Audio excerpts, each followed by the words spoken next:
So we welcome you to Hostos Community College, and we welcome you to the session, which is entitled Institutional Tech Strategies. We're starting with our colleagues from Borough of Manhattan Community College. Welcome, coming in from Manhattan up to On student services, we're very happy to be a part of this conference as a Borough of Manhattan Community College. Welcome. And we're here in the Bronx to show you what we're doing in Manhattan, and we're very proud of our Student Service Center. Currently, we operate our support center, and we have many functions. First of all, as you know, the BMCC is the largest college, and we have 25,000 students. So we have large volumes of students. Of those, 50% of the classes that are offered at BMCC use Blackboard. So those are web-enhanced courses. So we also support not only the e-learning side of it, we also support the faculty with Blackboard. So we currently have 130 fully online, hybrid and online courses that we're offering, and roughly around 1,500 students. We have a very strong initiative. The administrative at BMCC would like to see a 25% increase of online, hybrid, and courses. So we are really gearing up. We probably have about a good 45 courses that's going to be developed just this year alone. So online learning, e-learning, hybrid learning is definitely something that's of high interest and really needed to help manage so many students that we have at BMCC. We started this area in about 2011, and we really have grown. We brought in some student technical support center coordinators, me, myself, as associate director, being recently hired. So we really began to gather up a lot of energy and a good team to make sure that we could support our students. And we pride ourselves on customer service. Many of the students that come to us, we find a lot of relief that they get because we take the time to really help them instead of send them to another department. And I know you guys know a lot about a student being lost in the weed when someone will not help them really, even if it's not your job. So we are really pride ourselves on helping our students out. And also we are the Blackboard Support Center. So everything comes through our center, which we support not only students but also faculty. Next slide, please. And these are some of the things that we do, and I'm just going to briefly explain, and then I'm going to turn it over to Brian, who's a student technical support coordinator, and he will then be able to give you some ideas of how our services are offered. We do in-person, phone, email support 7 days a week. So we also allow them the opportunity on weekend, because we operate 7 days a week at BMCC. So we still offer their support, and we're also looking at ways of technology like instant messaging and other ways to be able to manage the student support. We have several front desk work study students, and they're very helpful to help with simple password resets. And the 2 full-time tech support people that you see over here, these are the guys with the tech expertise and the knowledge. So when it comes down to a lot of these account issues that that only they know, from CUNY to the portal, they take the time to investigate those, and then we make sure that we contact the students within 24 hours to make sure that we can help them become more educated and give them the access that they need. So now at this time, I thank you for listening to this part. We're going to turn it over to Brian. Brian will then be able to explain the next part of our presentation.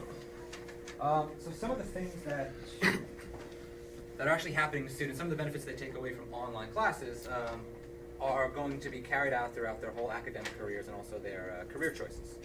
One of them is time management, and what students learn is that, I mean, I guess we all work in CUNY, we understand that there's a lot of responsibilities that students take on, whether it's family, whether it's work, 2 jobs, multiple part-time jobs. And so one of the issues is learning how to manage courses while also being on campus.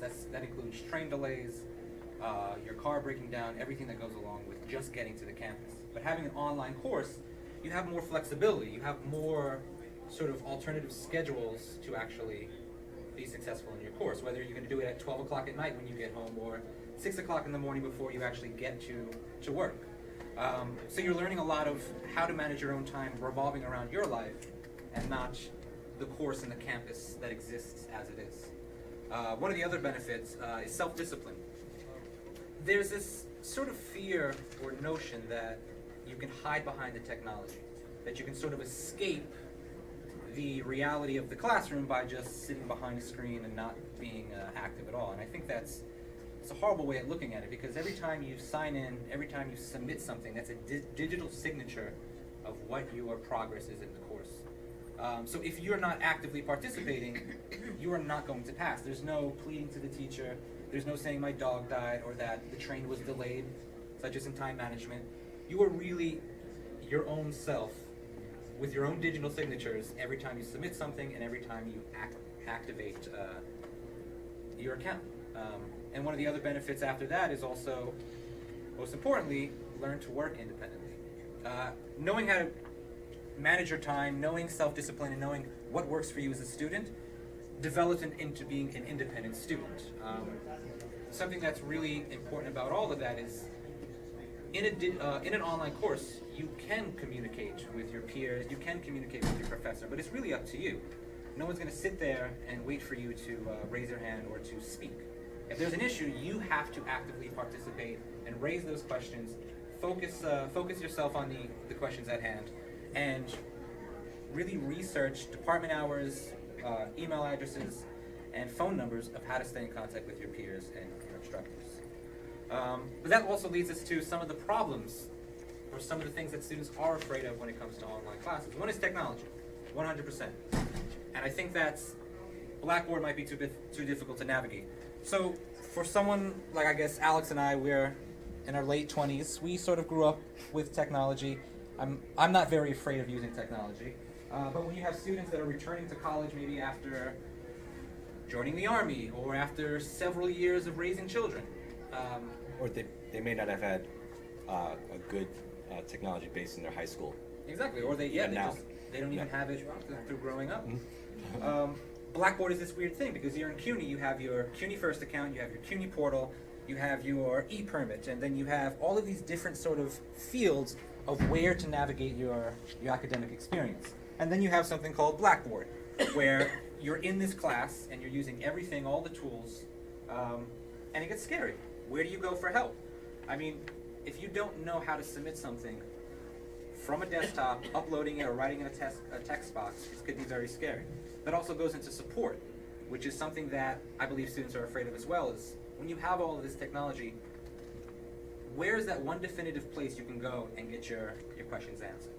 I think a lot of CUNY offices, they do sort of push you around.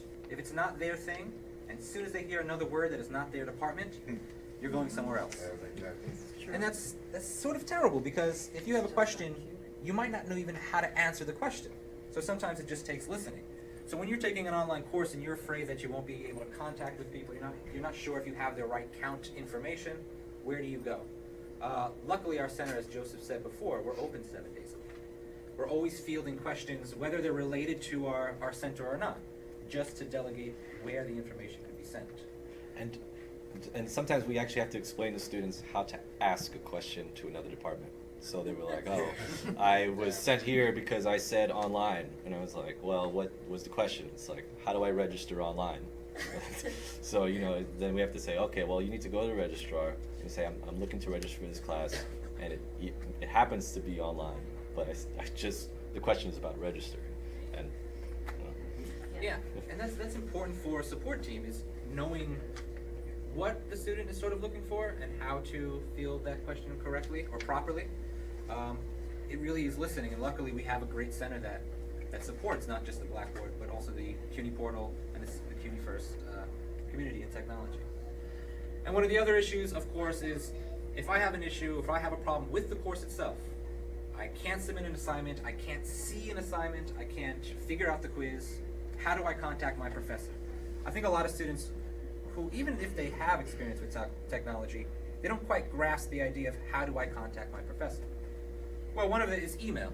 Also, knowing the department, knowing the hours of, or your professor's office hours, knowing how to contact maybe other students that can also give you the information if they ask the question.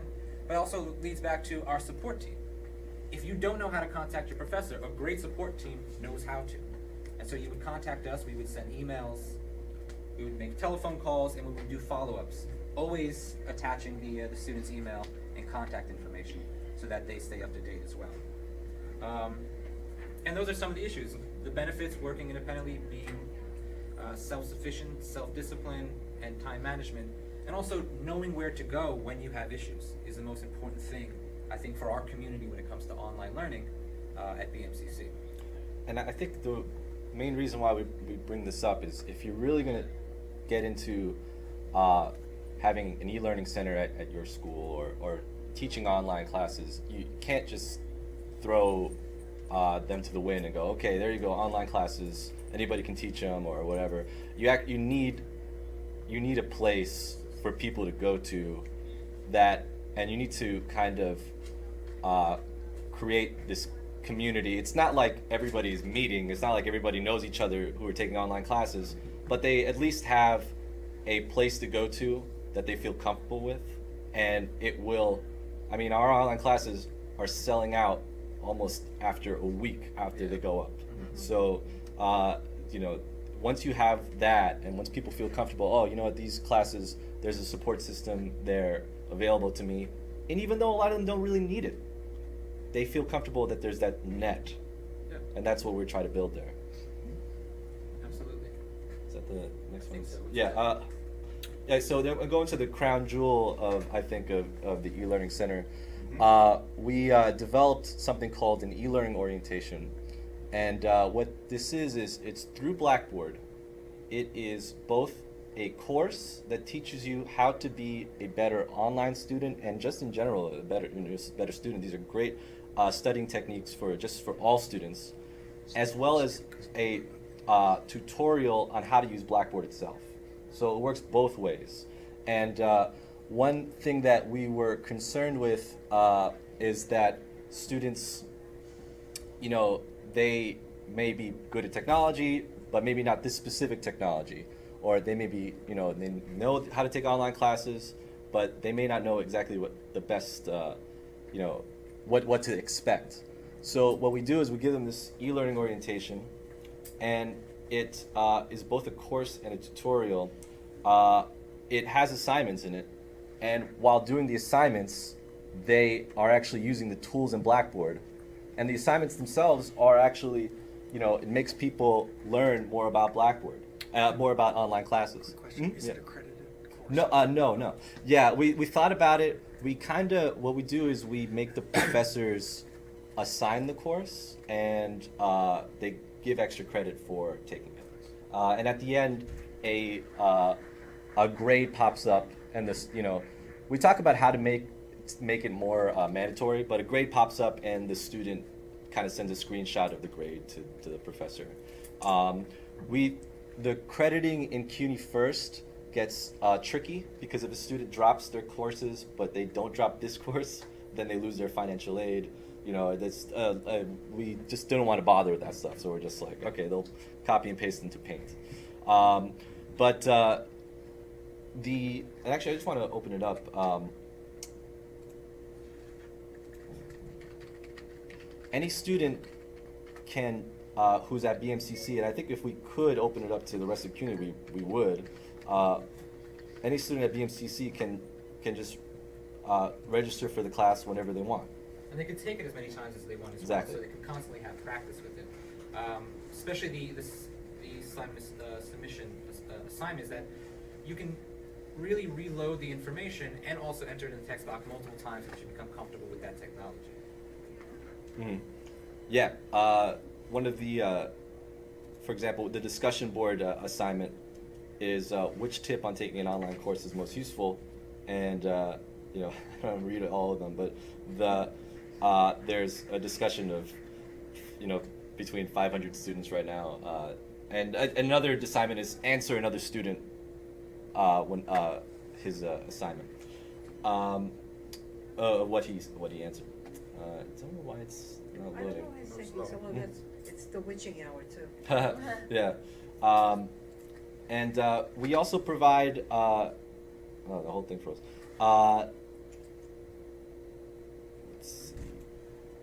we also provide sheets on netiquette, how to compose academic emails, time management skills.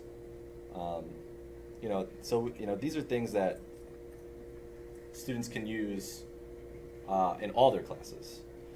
It's just that specifically, like Brian said, in an online class, you really need to have good time management skills. And we worked with other departments. The netiquette a sheet that we give out, that was created for us by the Writing Center director. We just basically reached out to a lot of different people when we were designing this, and we just basically said, what do you want students to know, and what do you want students to kind of function? How do you want them to function in online class? Then when we first created it, we gave it to all the professors who taught online, and they gave us feedback as well. So there it is, and we work on it every semester, try to make it better. Reopen this PowerPoint. So just to finish, I think it's really important when you're making online classes and you really want to make a successful community, is in the face-to-face courses, really promote Blackboard use and ePortfolio use. And I think faculty themselves also get concerned that there won't be support. So you need to support faculty as well, and make sure the faculty know that 7 days a week there's somebody who's going to answer a question about Blackboard. Because even you hear at other schools, faculty start using Blackboard and then they're like, you know what, there's just no support. I'm tired of having students who can't log in. I'm just not going to do it anymore. And that undercuts your online class growth, because if you don't have if you have support for your face-to-face classes, then they definitely won't feel like they'll have support for their online classes. This orientation, any student can take it, and when a student who's taking a face-to-face course wants help with Blackboard or wants to use Blackboard, we let them take the orientation as well. And they realize, oh, I can do this. I can take an online class. The only difference is they thought online classes were something totally more complicated. But if they're taking a face-to-face course that uses a discussion board and assignments, they'll realize, oh, this is just a lot more, and I can do that. And then finally, the orientation, again, is a tutorial for using Blackboard, but again, it's also a course on how to be a better e-learning student, and at the end of the day, just a better student in general. All these skills, time management, learning how to use technology, learning how to submit assignments online, self-discipline, they're important to all students, but they're so important to e-learning students that it really drills it home. I think that's it. And so that's basically our overview on how we support a online department from within. And these are all processes that we've created and been able to put together. And we also, one of the simple things that I wanted to mention that we didn't show was tracking. Oh, yeah. And it's important that we provide numbers to see how well we're doing. So Brian and the center here, we put together a simple Google sheet that he created, and every student that comes in is only about 3 fields that they have to complete: their name, the issue, their problem, and that's automatically stored. And this was free. He did this through Google Docs. Didn't cost us a dime. We didn't have to invest. But it's those type of innovations that we're always looking to find ways to save money with no money. And that's the way we have to operate. And the thing about technology, there's so much free technology that it would be really a disadvantage if we don't take advantage of it, because a lot of things are free. So we thank you for this time to listen, and we have a lot of things that we can share, and we'll be happy to talk with you more one-on-one. So, and I just want to thank our director, Jamie Flanagan, for being here present.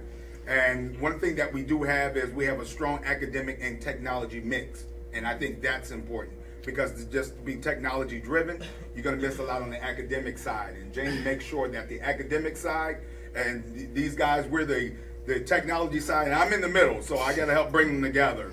but we're working very hard to bring both academic and technology together. We thank you for your time.